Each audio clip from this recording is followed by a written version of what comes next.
신인간혁명 제11권 이케다 다이사쿠 상승 오후 3시 주조는 연기 부문의 지휘소가 있는 삼루 쪽 선수 대기석으로 찾아갔다. 그리고는 연기 부문의 총 책임자인 오야 요시히코에게 물었다. 3시 반에 개막하기로 했는데 지금 곧바로 시작할 수 없겠나? 빗줄기가 언제 다시 강해질지 모르니 한시라도 빨리 시작하는 것이 좋을 것 같은데. 곧바로 시작하는 것은 무리입니다. 카드 섹션 멤버들을 모두 제자리에 배치할 수 없기 때문입니다. 그래, 난처한 일이군. 그러면 앞으로 몇 분 후에 시작할 수 있겠나? 대답하기가 막막했지만 오야는 마음속으로 재빨리 시간을 계산하고 대답했다. 아무리 서둘러도 15분 정도는 걸립니다. 주조는 시계를 들여다보며 말했다. 15분이면 가능하단 말이지? 그럼 지금이 정각 3시니까 3시 15분에 시작하기로 하지. 부탁하네.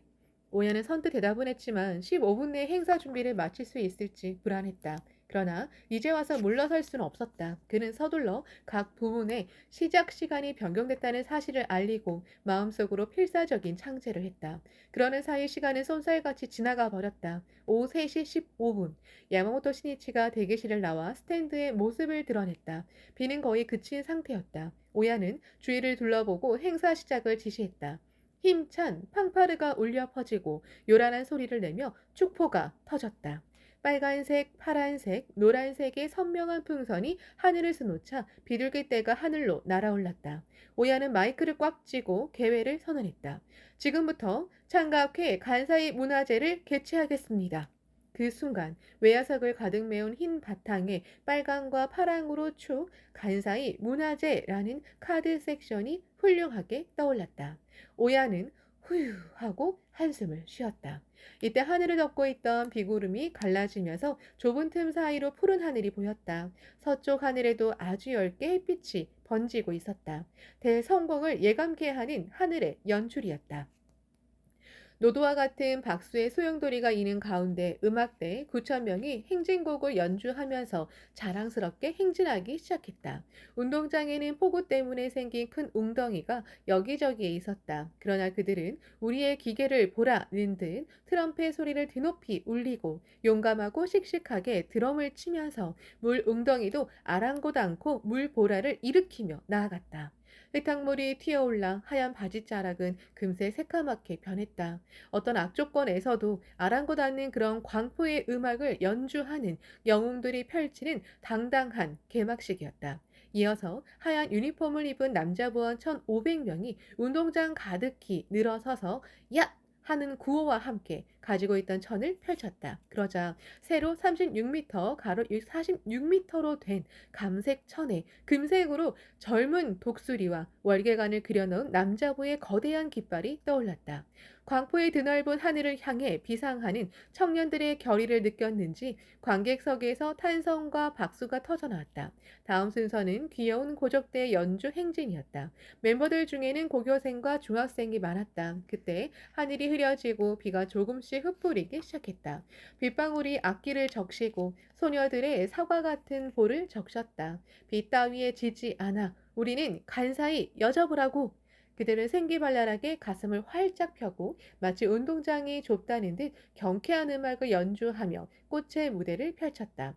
같은 시각 출연자 대기실 한 모퉁이에서 고적대가 성공적으로 연기를 마칠 수 있기를 기원하며 필사적으로 창제하는 소녀들이 있었다.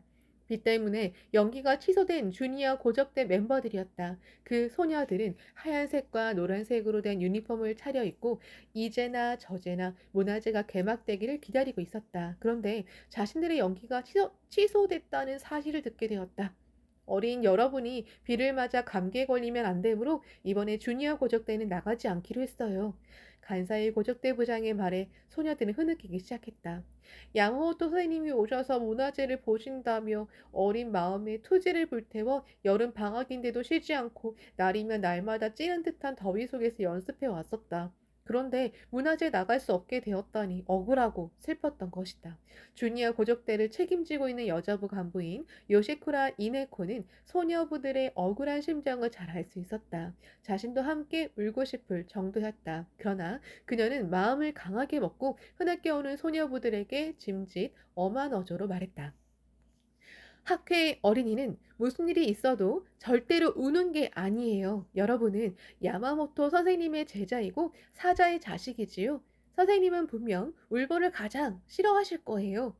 그제야 주니어 고적대 소녀들이 눈물로 얼룩진 얼굴을 들었다. 그러자 그녀는 타이르드 차근차근 말했다. 오늘 여러분이 출장하지 못하는 것은 앞으로 여러분이 학회를 짊어지고 나갈 보배이기 때문입니다. 절대로 감기에 걸리게 할 수는 없기 때문입니다. 여러분은 아직 어리니까 출장할 기회는 앞으로도 얼마든지 있습니다. 지금까지 한 연습은 앞으로 반드시 다른 행사에서 발휘할 수 있을 겁니다. 여러분을 가장 걱정하고 있는 분은 야마모토 선생님입니다. 여러분이 억울해하는 심정도 잘 알고 계실 겁니다. 억울해서 견딜 수 없는 심정은 잘 알겠지만 선생님께 저희들은 괜찮습니다고 말하여 안심할 수 있도록 하는 것이 바로 진정한 고적대가 아니겠어요? 그래도 흐느끼는 소리가 여기저기서 들렸다. 요시쿠라는 눈물을 머금을 한 소녀 곁으로 다가가서 허리를 굽혀 손수건으로 눈물을 닦아주었다. 그리고는 어깨에 손을 얹고 짐짓 몸을 흔들면서 말했다.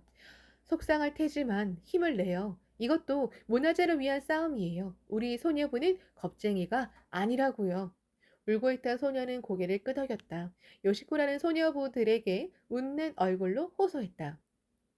지금부터 고적대 언니들이 빗속에서 연주할 거예요. 우리 모두 응원해요.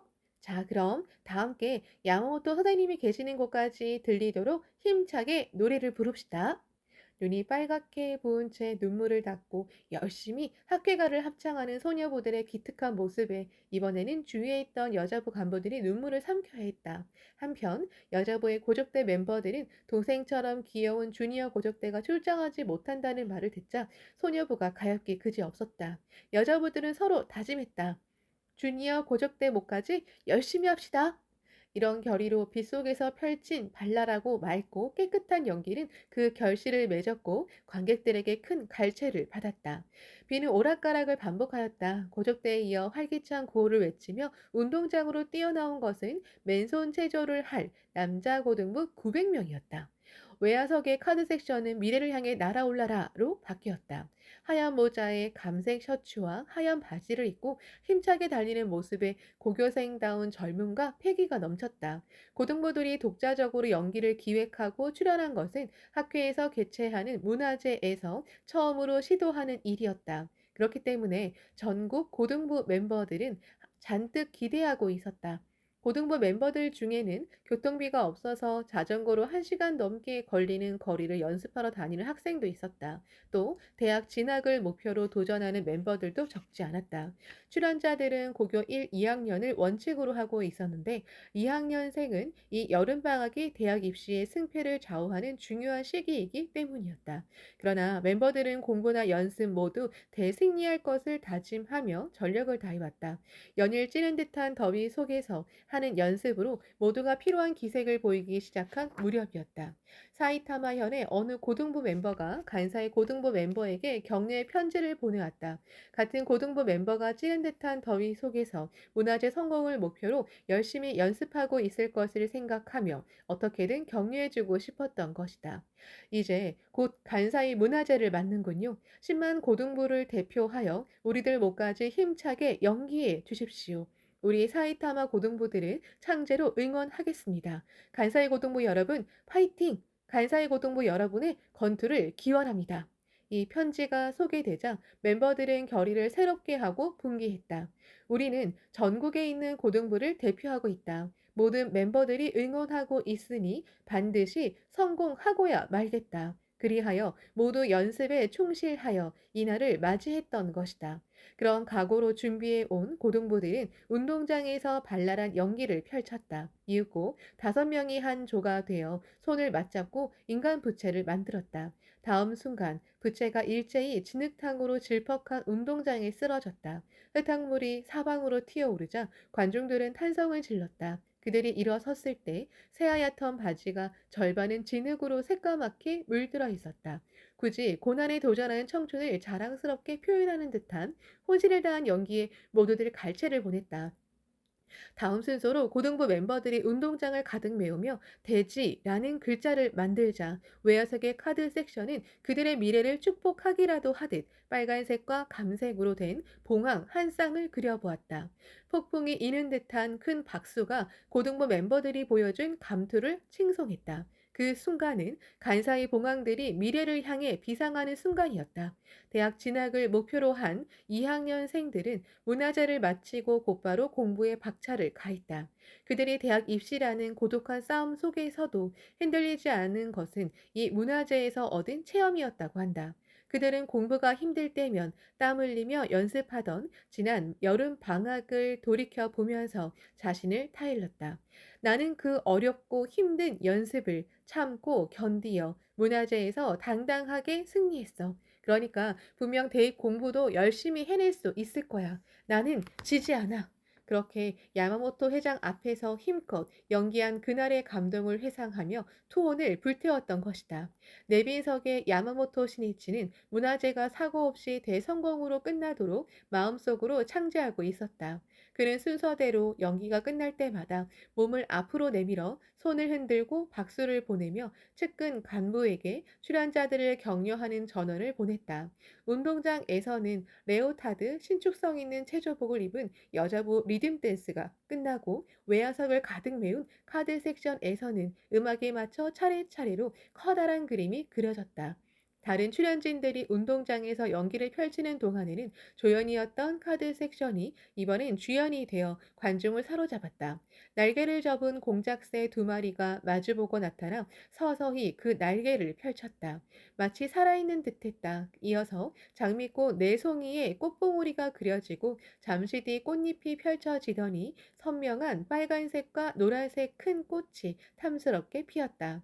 뒤를 이어 웅대한 미국 그랜드 캐니언을 배경으로 실물 크기에 가까운 포장마차가 흙먼지를 일으키며 달려갔다. 또 우주소년 아톰과 도깨비 큐타로라는 인기 만화에 등장하는 주인공도 나왔다. 그것은 이미 카드 섹션 단계를 뛰어넘어 인간 회화, 인간 동화라고 해야 할 세계를 만들어내고 있었다.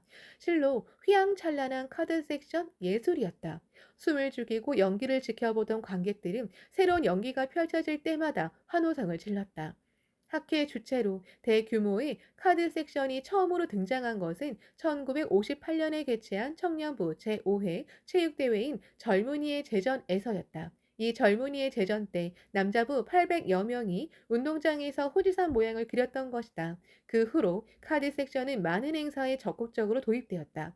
야마모토 신이치가 회장으로 취임하던 해에 열린 체육대회에서는 축, 도미라는 글자를 만들어서 스니치가 처음으로 해외를 방문하게 된 것을 축복했다.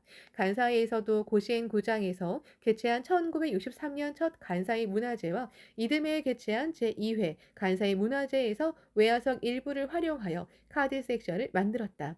그러나 당시는 간단한 그림 모양이나 제3문명과 세계강포라는 문자를 그린 것으로 제전에 멋을 곁들인 것에 불과했다. 카드 섹션이 하나의 예술로 승화한 것은 1964년 11월 도쿄 국립경기장에서 열린 제2회 문화제에서였다. 이때는 3만 명의 스탠드를 이용하여 다양한 카드 섹션을 만들었다.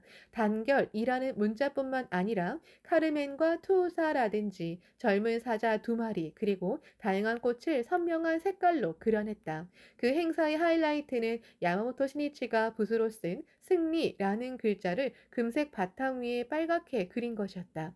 획일적인 굵은 선은 그다지 어려운 문제는 아니었으나 붓으로 쓴 글씨는 아주 가느다란 부분도 있어 결코 단조롭지 않았다. 그러나 그 붓글씨를 훌륭하게 재현하여 국립경기장의 커다란 스탠드를 큰 편액, 가로로 긴 액자로 으로 바꾸어 관중들의 절찬을 받았다. 간사의 멤버들은 2년 전에 있었던 이 도쿄 문화제를 능가하는 카드 섹션을 만들겠다고 결의하고 있었다. 외야석을 모두 이용하여 그림판이 움직이는 획기적인 카드 섹션을 만들겠다고 도전했던 것이다. 그런데 고시인 고장에서 카드 섹션을 연습해 보니 도안과는 달리 글자와 그림이 크게 비뚤어져 보였다. 담당자는 안색이 굳어졌다. 왜 그럴까? 그것은 고시인 고장의 구조 때문이었다. 고시인 고장의 외야석은 활 모양으로 크게 휘어져 있어서 평면으로 계산한 도안을 그대로 좌석에 옮겨 놓으니 비뚤어져 보였던 것이다. 만고, 활 모양으로 휘어짐이 적은 도쿄 국립 경기장의 스탠드에서는 생기지 않았던 문제였다. 담당자는 외야석을 측량하는 것부터 시작하여 만곡을 고려한 새로운 좌석 배치도를 다시 만들어야만 했다. 카드 섹션에서 공작새가 날개를 펼치고 장미꽃이 피는 등 그림판이 움직이는 장면을 어떻게 연출할 것인지도 큰 문제였다. 지금까지 해온 카드 섹션을 흔들고 내리는 깃발을 신호로 각자 지정된 색채판을 꺼내는 방법이었다. 그러나 그 방법으로는 그림판이 일제히 변화하기 때문에 끊어졌다 이어지는 움직임을 표현할 수 없었다. 담당 임원은 애니메이션 영화를 보면서 연구에 몰두했다. 그러나 카드 섹션이 초 단위로 움직여 연속적인 변화를 가능케 하는 방법은 떠오르지 않았다. 그래도 담당자들은 절대 포기하지 않았다. 창제에 창제를 거듭하면서 고심하고 또 고심했다. 그리하여 마침내 다음과 같은 아이디어가 나오게 되었다. 연속적으로 움직이는 장면에서는 준비 임원이 끝에 빨간 천을 감은 막대기를 들고 외야서 가장 아래에 있는 통로를 달린다. 이 막대기가 자기 앞을 지나가는 순간에 멤버들이 색채판을 넘긴다는 방법이었다. 실제로 해보니 이 방법은 훌륭하게 들어맞았다. 원활하게 변화하는 카드 섹션이 되어 자연스럽게 움직이는 연기를 펼칠 수 있게 되었다. 이리하여 마침내 장대하고 화려하게 움직이는 카드 섹션, 큰 에마키, 이야기 등을 그림으로 그려서 두루마리로 만든 것과 다양하게 엮어진 것이다. 필사적인 일념이야말로 참으로 창조의 어머니라고 할 수 있다. 카드 섹션 멤버들이 현란한 연기를 펼치고 있는 외화석은 열기로 가득 차 있었다. 모두가 들고 있는 색채판은 17장이었다. 그 크기는 가로 45cm, 세로 31cm였다. 그들은 색채판 가운데에 뚫어놓은 구멍을 통해 홈베이스 쪽의 스코어보드, 득점 게시판에 나타난 번호를 보고 자신이 꺼내야 될 색이 기재된 개인표와 대조하여 색채판을 준비하였다. 연속적인 변화가 따르지 않는 경우에는 커다란 흰 깃발이 흔들리는 것을 신호로 일제히 색채판을 들어 올린다. 문제없죠? 다음 동작은 빠르게 합니다. 이렇듯 서로가 서로를 격려하면서 하는 연기였다. 이 카드 섹션 멤버 중에 눈이 보이지 않는 기타노 후미코라는 고등학교 1학년 멤버가 있었다. 기타노는 선천적인 약시여서 오른쪽 눈은 전혀 보이지 않았고 왼쪽 눈도 0.04라는 시력밖에 되지 않았다. 그래서 스코어보드에 비친 숫자나 신호 깃발이 움직이는 것도 볼 수 없었다. 그러나 회합에서 문화재 카드 섹션에 출연할 희망자를 모집하자 기타노는 주저없이 지원했다. 기타노 후미코는 눈은 보이지 않아도 초등학생 시절부터 고족대 멤버로서 활동해온 경험이 있었다. 힘들지만 그 경험이 반드시 연기를 해 보이겠다는 결의와 자신감으로 나타난 것이다. 그러나 실제로 연습을 시작해 보니 전광판의 숫자는커녕 신호 깃발도 보이지 않았다. 그런 그녀에게 도움을 준 사람은 같은 소속으로 집 근처에 살고 있던 야마다 히로코라는 한 살 적은 멤버였다. 야마다를 함께 연습을 다니면서 눈이 불편한데도 카드 섹션에 도전하는 기타노의 모습에서 신심이 얼마나 위대한지를 배웠다. 그래서 함께 힘을 합쳐 훌륭한 카드 섹션을 완성하여 청춘을 생리로 장식하자고 결의했던 것이다. 야마다는 기타노의 옆자리에 앉아 기타노가 꺼내야 하는 색채판을 재빠르게 확인하고 소리를 내어 알려주기로 하였다. 자신이 꺼낼 색을 확인하고 색채판을 넘기는 것만으로도 힘든데 다른 사람의 목까지 확인한다는 것은 결코 쉬운 일이 아니었다. 그러나 야마다는 열심히 노력했다. 마찬가지로 기타노도 자기가 꺼낸 색이 틀리거나 늦어져서 모두에게 폐를 끼쳐서는 안 된다고 열심히 연습했다. 그리하여 마침내 색채판을 만져만 보고도 무슨 색인지 금방 분별할 수 있게 되었다. 연습을 시작한 지 얼마 뒤에 그들 두 사람은 틀리는 일이 거의 없었다. 그녀들은 다른 누구보다도 더 진지하게 연습했던 것이다. 카드 섹션은 현란한 큰 그림을 펼쳐놓은 듯했다. 그러나 멤버들은 자신들이 그리는 문자나 디자인이 어떻게 되어 있는지 전혀 몰랐다. 그러나 터져 나오는 환호성으로 확실한 반응을 느끼면서 빗속에서 색채판을 계속 들어 올리고 있었다. 내빈석의 야마모토 신이치는 간사이 간부에게서 눈이 보이지 않는 여자 고등부가 옆자리에 앉은 멤버의 도움을 받아 카드 섹션에 참가하고 있다는 사실을 사실을 보고받았다. 그 말을 듣고 카드 섹션을 바라보던 신이치는 아름다운 우정이 담긴 그림을 보는 듯한 생각이 들었다. 앞으로 어떤 시련이 닥치더라도 절대로 지지 말고 학회와 함께 끝까지 살아나가 멸하지 않는 행복의 성을 구축하길 바란다. 신이치는 그 마음을 담아 기타노에게 염주를 선물했다. 문화제가 끝난 후 장애에 지지 않고 열심히 잘 하였습니다. 라는 신이치의 전원과 함께 염주를 선물 받은 기타노는 감격의 눈물을 흘렸다.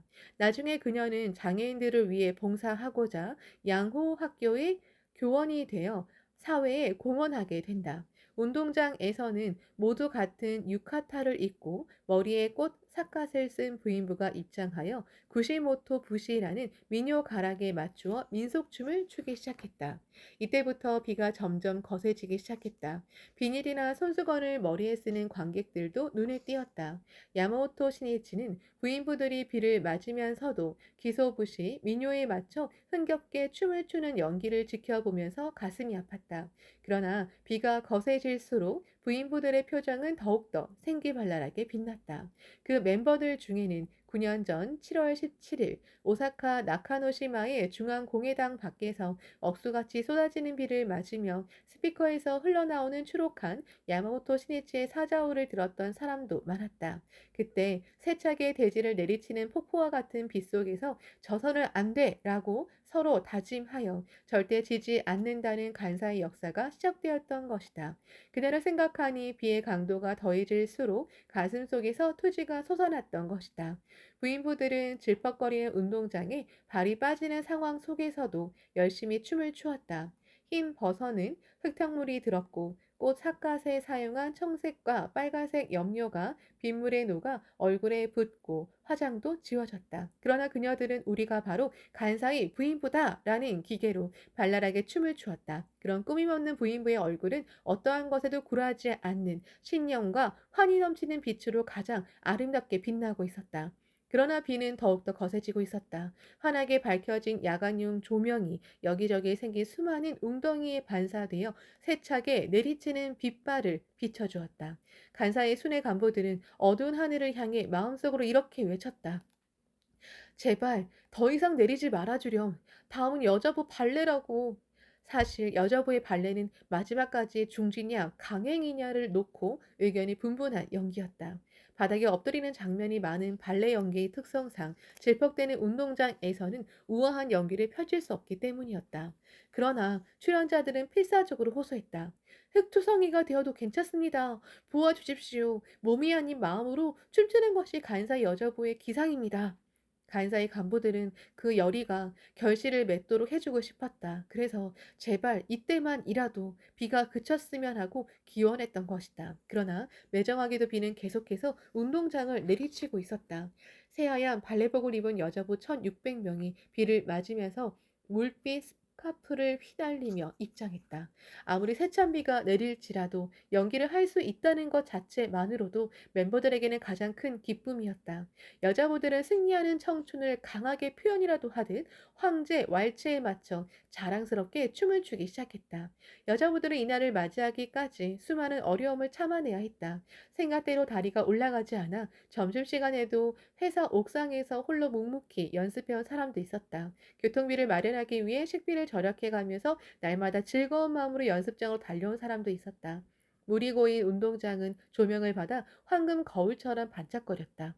여자부들은 백조처럼 우아하게 춤추며 때로는 운동장에 엎드렸다. 운동장은 진흙 바다와 같았다. 그러나 여자부들은 질퍽거리는 운동장에 몸을 눕히고 꼼짝도 하지 않았다.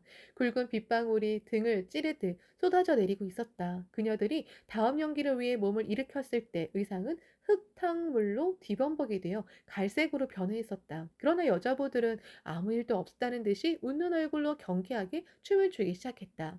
여자부들의 의연한 모습을 보고 관중석에서 폭풍 같은 박수가 터져나왔다.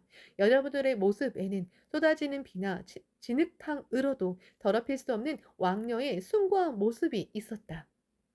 새하얗고 한결같은 생명이 깨끗하고 아름답게 흘러넘치고 있었다.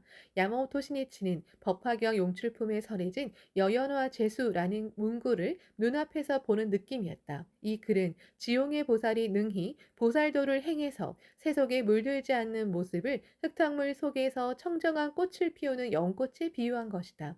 시니치는 모두가 오늘의 결의를 잊지 않고 자신이 해야 할 사명을 자각하고 끝까지 살아가는 한 생에 무슨 일이 있어도 어떠한 환경에 처해도 반드시 행복이라는 꽃을 피울 것이라고 확신할 수 있었다. 시니치는 도다 조세이가 서거한 지 4개월 뒤인 1958년 8월 간사이 여자부들에게 이런 시를 보낸 적이 있었다.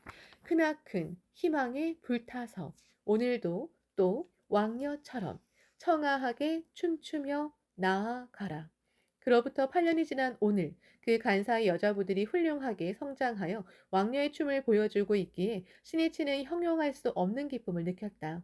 쏟아지는 빗줄기가 조명을 받아 은빛으로 반짝거렸다. 비는 더욱 억수같이 쏟아졌지만 간사의 문화재는 절정으로 가고 있었다.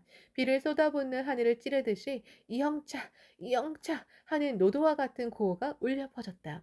그 구호에 맞추어 모자, 셔츠, 운동복 바지를 모두 흰색으로 통일한 남자부 체조 멤버 2,400명이 입장했다. 야마모토 시니치가 쓴 소설 인간혁명을 테마로 한 매스게임이었다. 서곡, 전초전, 여명이라는 소설 각 장의 제목들을 체조로 표현하려는 것이었다. 간사이 남자부 간부는 이 연기를 통해 학교의 정신과 간사이 혼을 표현하여 모두에게 용기와 희망을 주고자 협의를 거듭했다. 그리하여 시니치가 쓴 소설 인간혁명 속에 광포를 위해 살아가는 진정한 혁명가의 모습이 있다는 결론에 도달하여 소설 각 장의 제목을 주제로 체조를 만들어냈던 것이다. 배경으로 흐르는 음악은 학회가로 결정했다. 그 선율 속에 바로 학회 정신이 맥동하고 있다고 생각했기 때문이다. 또한 자신들의 노래인 학회가의 강한 긍지와 자부심을 갖고 있다는 것도 그 한 이유였다. 학계 정신은 사람들을 행복하게 하고 세계 평화를 위해 끝까지 싸우는 자비로운 마음이다.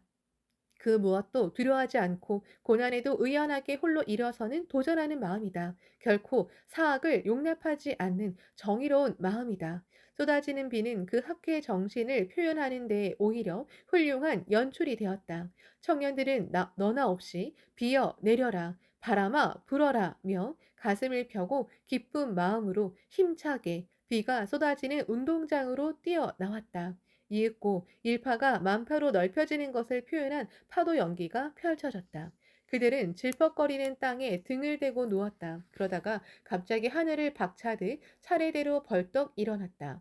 때문에 몸의 절반인 등 쪽은 온탕 흙탕물로 범벅이 되었다. 더욱이 사람을 풍차처럼 돌리는 인간 프로펠러, 꼭대기에 있는 청년이 물구나무 서기를 하는 인간 피라미드, 팔 힘을 용수철 삼아 사람을 던지는 인간 로켓, 그리고 인간 다리 등의 고난도 연기가 잇따라 펼쳐졌다. 연기가 계속되면서 청년들은 가슴과 팔, 그리고 얼굴까지도 진흙투성이가 되었다. 관객들은 넋을 잃고 연기를 바라보았다. 운동장의 남자부 멤버들은 퍼붓는 비에 도전하듯이 4층 원탑을 쌓기 시작했다.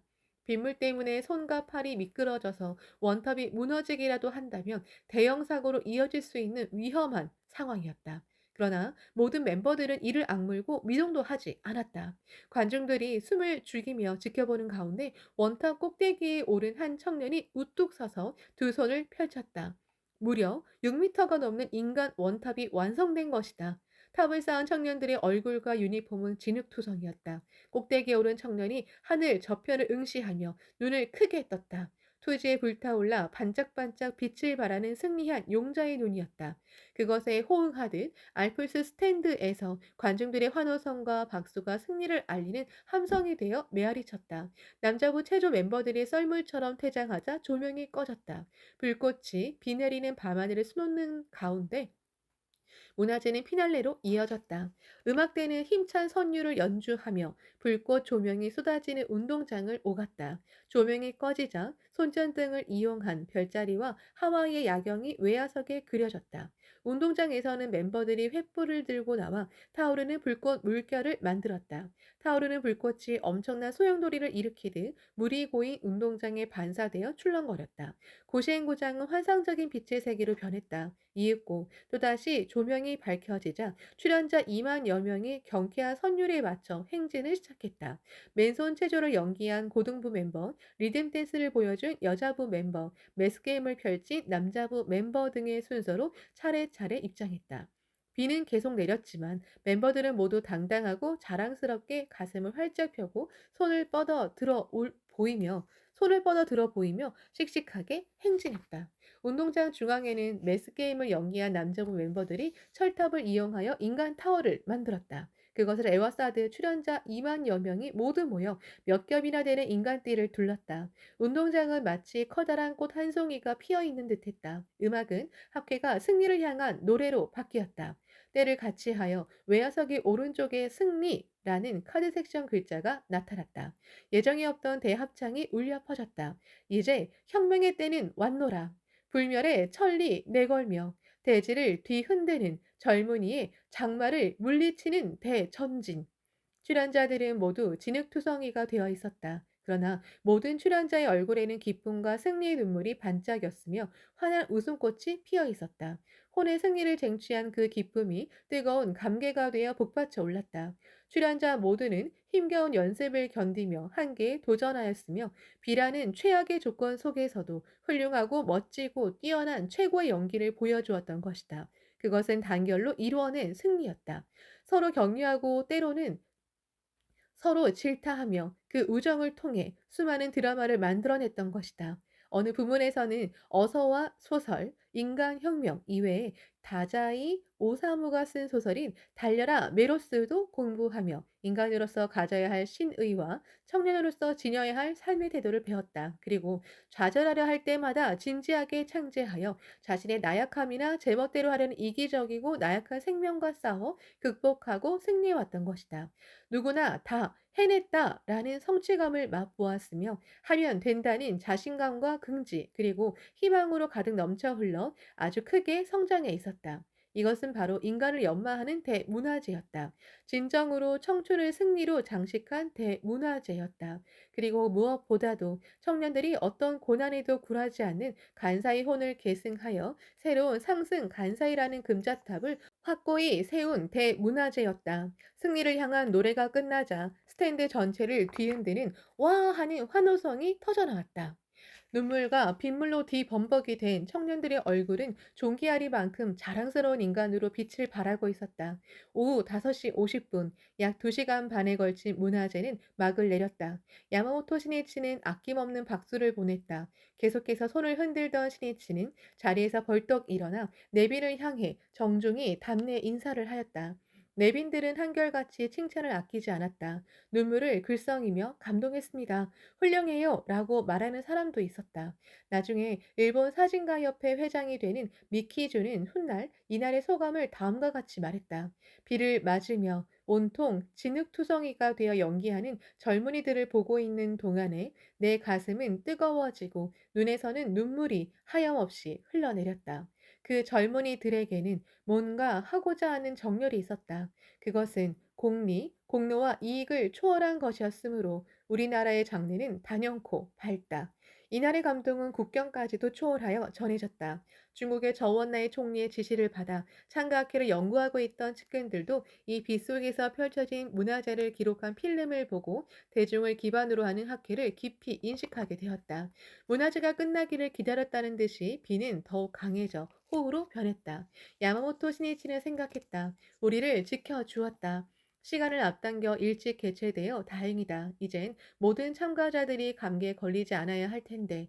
18일 고시엔고장에 있는 니시노미야 시에 인접한 아마가사키 시에서는 오전 10시부터 오후 11시까지 109mm라는 기록적인 강수량으로 침수 지역이 속출했다. 또 오사카시에서도 1만 가구가 넘는 가옥이 침수 피해를 입었다. 시니치는 대기실로 들어가서 즉시 측근 간부에게 준비 임원들을 격려하는 전원을 부탁했다. 보이지 않는 곳에서 문화재를 준비해 온 멤버들에게 가장 먼저 감사의 말을 전하고 싶었던 것이다. 그들 중에는 이른 아침부터 문화재 환호성도 들리지 않는 역이나 비 내리는 길에 서서 장외 정리를 담당한 사람도 있었다. 밤을 지새우며 시설 준비 작업을 한 멤버도 있었다. 하루 종일 화장실 청소를 열심히 한 사람도 있었다. 사실 이런 보이지 않는 그늘에서 멤버들이 맡은 역할에 대해 사명감을 가지고 얼마나 충실히 하느냐에 따라 그 행사를 개최하는 의의와 그 단체가 지닌 진가가 나타난다고 말할 수 있다. 또 학회의 진실을 속속들이 알고자 하는 사람들은 그런 그늘진 곳을 예의주시하는 법이다. 이렇듯 보이지 않는 곳에서 편하지 않게 힘이 되는 사람이야말로 가장 중요한 역할을 맡고 있는 것이다. 고시행구장을 떠나 간사이 본부로 가는 차 안에서 신이치는 아사다 가스미에게 말했다. 정말 훌륭한 문화재였습니다. 100점 만점입니다. 아니, 120점입니다. 2년 전에 실시했던 도쿄 문화재도 좋았지만 간사이는 비가 내리는 최악의 조건에서 대성공을 이루어냈습니다. 모든 것을 도약대로 삼았으며 드라마로 바꾸고 감동으로 바꾸어 승리했습니다. 이것이 간사이 혼이지요. 상승이란 역경에 맞서 계속해서 승리하는 자에게 주어지는 영광입니다. 오늘을 상승 간사이가 새롭게 출발하는 날로 정합시다. 예! 아사다는 기뻤다. 스니츠가 문화재의 점수를 120점이라고 말했다는 소식을 들으며 간사의 동지들은 얼마나 기뻐할까 생각하니 눈물이 복받쳐 올랐다. 스니츠는 말을 이었다. 이 빗속 문화재는 해를 거듭할수록 승리한 간사이의 금자탑이 되어 더욱더 빛을 발할 것입니다. 그 흙탕 물투성이가 된 의상은 여러분이 일생을 살아가는데 보물이 될 것입니다. 비는 세차게 차창을 때렸지만 스니치의 가슴에는 맑게 갠 상승 간사이의 하늘이 끝없이 펼쳐져 있었다. 이 무렵 야마모토 신이치의 가슴을 아프게 하는 커다란 문제가 발생했다. 끝없이 수렁을 헤매는 듯한 양상을 보이던 베트남 전쟁이 그것이었다. 1966년 7월 17일 베트남 민주공화국 북베트남 대통령인 호치민은 미국이 북폭을 확대하자 하노이 방송을 통해 국민에게 철저한 항쟁을 호소했다. 호치민은 외쳤다. 전쟁은 5년, 10년, 20년 혹은 그 이상으로 길어질지도 모른다. 게다가 하노이와 하이퐁 그 밖에 몇몇 도시와 기업들이 파괴될지도 모른다. 그러나 베트남 인민은 절대로 겁먹지 않는다. 독립과 자유만큼 귀중한 것은 없기 때문이다. 승리하는 그날이 왔을 때 우리나라 인민은 더 장대하고 더 훌륭한 우리의 조국을 또다시 건설할 것이다. 미군이 북베트남 동호이를 공격하고 북폭을 개시한 것은 그 전해인 1965년 2월부터였다. 미국이 이렇게 본격적으로 베트남 전쟁 개입한 이후 사태는 걷잡을 수 없이 악화되었다. 베트남은 아름다운 숲으로 둘러싸인 낙원이었다. 과거 한 제국이 원정군을 이끌고 침공한 이후로 1000년 동안 타국의 지배를 받다가 10세기 중반에 독립하였다. 그 후 북부 베트남을 중심으로 몇몇 왕조가 흥했다가 사라졌지만 어느 한 시기를 제외하고는 북방 세력의 침입을 잇따라 격퇴하며 독립을 유지해왔다. 그러나 19세기 후반에 접어들면서 프랑스의 식민지가 되고 말았다. 더욱이 1940년에는 일본군이 진주하기 시작했다. 이로써 베트남은 일본과 프랑스라는 이중지배 구조 속에서 참혹한 고통에 허덕이게 되었다. 1945년 8월 태평양 전쟁이 끝나자마자 호치민이 이끄는 베트남 독립 동맹의 주도로 하노이에서 베트남 민주공화국 임시정부가 수립되었다. 베트민은 1941년에 인도차이나 공산당의 지도하에 독립을 목적으로 조직된 민족통일전선이었다. 이듬해인 1946년 1월 하노이 정부는 전국 총선거를 실시하였다. 이어 3월에는 국회에서 호치민을 대통령 겸 수상으로 선출하고 독립국가로서 첫 걸음을 내딛게 되었다. 그러나 재차 식민지 지배를 노리던 프랑스는 1946년 6월 전에 직접 관할한 식민지였던 남부 베트남 코치차이나 자치공화국의 독립을 선언했다. 북에서부터 남까지 베트남은 하나다고 주장하는 베트남 민주공화국에 대해 프랑스는 무력을 행사했다. 때문에 대립은 더욱 격화되었다. 1946년 12월 마침내 호치민은 베트남 인민들에게 프랑스에 전면적으로 항전할 것을 호소하여 제1차 인도차이나 전쟁, 제1차 베트남 전쟁이 발발하였다. 프랑스령 인도차이나를 구성하고 있던 라오스와 캄보디아도 이 전쟁에 휘말리게 되어 장장 8년에 걸쳐 프랑스와 싸우게 되었다. 1949년 6월 프랑스는 자국에 이득이 없는 코치차이나 공화국 대신 전 베트남 황제인 바오다이를 옹립하여 남부의 베트남국을 건설하게 하였다.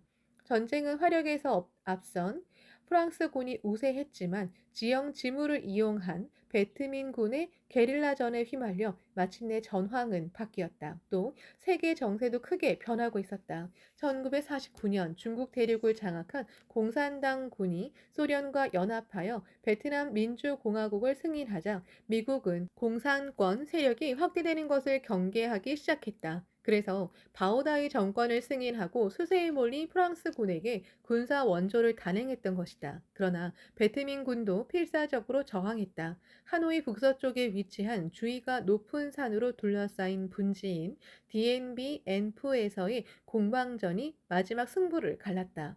1954년 5월 마침내 베트민군이 이곳에서 프랑스군을 격파한 것이다. 그 얼마 후 스위스 제네바에서 휴전회담이 열렸다. 휴전회담에는 분쟁 당사국인 프랑스와 베트남 민주공화국, 베트남국, 바오다이 정권, 라오스, 캄보디아 이외에 그들을 둘러싼 4개국이 참가했다. 그 4개국은 프랑스를 원조해온 미국 제2차 세계대전 직후에 유엔군으로서 베트남 남부를 관리한 영국, 베트남 민주공화국을 지원한 중국과 소련이었다. 7월 21일 회담 결과 제네바 협정이 체결되었다. 이 협정에서 북이 17도를 군사 경계선으로 하여 남북으로 나누며 그 양측에 최대한 5km에 걸쳐 비무장지대를 설치하고 양군은 철수하기로 했다. 그리고 2년 후인 1956년 베트남은 국제감시위원회의 감독하에 통일 선거를 실시하기로 결정했다. 이것을 계기로 유엔의 여러 나라들이 베트남, 캄보디아, 라오스는 독립권을 가진 주권 국가라는 사실을 인정하자 프랑스령 인도차이나는 식민지 역사에 종지부를 찍게 되었다. 제네바 회의에서 미국은 통일 선거를 명기한 최종 선언에 참가를 거부했다. 또 바오다이 정권은 휴전 협정 자체를 반대하여 역시 최종 선언 조인을 거부했다. 통일 선거를 실시한다면 호치민이 압도적인 승리를 거둘 것이 분명하기 때문이었다. 그 후 남부 베트남국에서는 바오다이 정권 하에서 수장이던 고 딘 디엠이 권력을 독점하는 데 성공하게 되었다. 1955년 10월 국가 원수를 정하는 국민투표에서 바오다이가 패하자 정책, 국가의 통치 형태를 베트남 공화국, 남베트남으로 바꾸고 고딘 디엠은 대통령에 취임했다. 이로써 베트남은 남북으로 갈라지게 되었다. 휴전협정 후 베트남에서 철수한 프랑스를 대신하여 베트남국을 지원해왔던 미국의 아이젠 하워 대통령은 고딘 디엠 정권을 지지하고 군사 지원을 약속했다. 미국의 이런 대응은 이른바 도미노 이론에서 나온 것이었다. 도미노 이론은 어느 한 나라가 공산국가가 되면 도미노 게임처럼 이웃 나라도 덩달아 공산국가가 되고 그것이 더욱 확산되어 마침내 지구상의 모든 국가가 공산국가가 될 수 있다는 이론이었다. 소련, 중국 그리고 북베트남까지 확대된 공산주의 흐름을 베트남에서 저지하고자 했던 것이다. 그러나 미국의 지원을 받은 고 딘 디엠은 독재자로 변해갔다. 노골적으로 연구에 따른 인사를 단행하여 일족 지배 체제를 굳히는가 하면 자신의 정권에 반대하는 자는 모조리 공산주의자로 몰아 철저하게 탄압하였다. 베트민은 물론이고 공산주의자로 의심받은 일반 시민들도 다수가 희생되었다. 투옥되어 고문을 받다가 죽는 사람이 속출했던 것이다. 게다가 자신이 믿는 카톨릭 신자는 우대하고 불교 승려와 불교도는 철저하게 탄압했다. 또 1956년에 실시하기로 했던 남북 통일을 위한 선거도 무시해 버렸다. 배신당한 북베트남은 자력으로 나라를 세우기 위해 일어섰다. 1960년 12월 베트남 노동당 1951년 인도차이나 공산당에서 개칭 남부 중앙국 산하의 남베트남 해방민족전선이 결성되었다. 이는 남베트남에서 반미, 반, 고딘, DM 세력을 결집한 통일 전선으로 농민과 노동자를 비롯하여 청년, 주부, 학생, 작가와 예술가, 불교도 등 광범위한 대중단체가 가담했다. 남베트남 해방민족 전선은 고딘 DM 정권과 미국에게 소련과 중국의 앞잡이라는 비난을 받으며 베트콩, 베트남의 공산주의자라는 뜻으로 불리게 되었다. 그러나 사실 남베트남 해방민족 전선은 공산주의자들뿐만 아니라 다양한 계층의 민중들의 지지를 얻고 있었다. 해방민족 전선은 게릴라전으로 대항했다. 게릴라전에는 적에게서 탈취한 총을 비롯하여 배수관으로 직접 조립한 산탄총과 활, 창, 죽창 등 온갖 무기가 사용되었다. 신출 귀몰한 게릴라들은 남베트남 정부군을 피폐시켜 갔다. 또 테러 공격도 행해져서 정부군을 지원하기 위해 미국에서 파견한 군사 고문이 죽거나 부상당하는 사건이 빈발했다. 사태가 악화되자 미국은 군사 고문을 증원시키고 대게릴라 훈련을 위한 특수부대 그린 베레를 파견하게 되었다. 그러나 해방 세력의 기세는 꺾을 수 없었다. 더구나 고딘 DM 대통령은 계속해서 권력을 이용하여 국민의 자유를 속박하는 압정을 펼쳤으므로 이를 지원하는 미국에 대한 반발도 높아져 갔다. 1963년 6월 한 노승이 불교도 탄압에 항의하여 4.20 현 호치민 중심가에서 분신 자살하는 충격적인 사건이 발생했다. 그래도 고딘 DM 대통령의 압정은 격화할 뿐이었다. 그해 11월 미국이 배후에서 조정했다는 군사 쿠데타가 발생하자 고딘 DM은 체포되어 살해되고 말았다. 쿠데타 이후 남베트남의 정세는 더욱더 불안정해져서 국민들은 고통과 불안에 떨어야만 했다. 1964년 8월 미국은 북베트남 통킹만에서 자국 구축함이 북베트남 어뢰정에서 두 차례에 걸쳐 공격을 받았다고 발표했다. 이것이 이른바 통킹만 사건이다. 이 사건에서 두 번째 어뢰정 공격은 없었다는 증언도 있었다. 그러므로 지금까지도 사실 여부를 확인하기는 불분명하지만 어쨌든 이 사건을 계기로 미국은 보복 공격을 개시하게 되었다.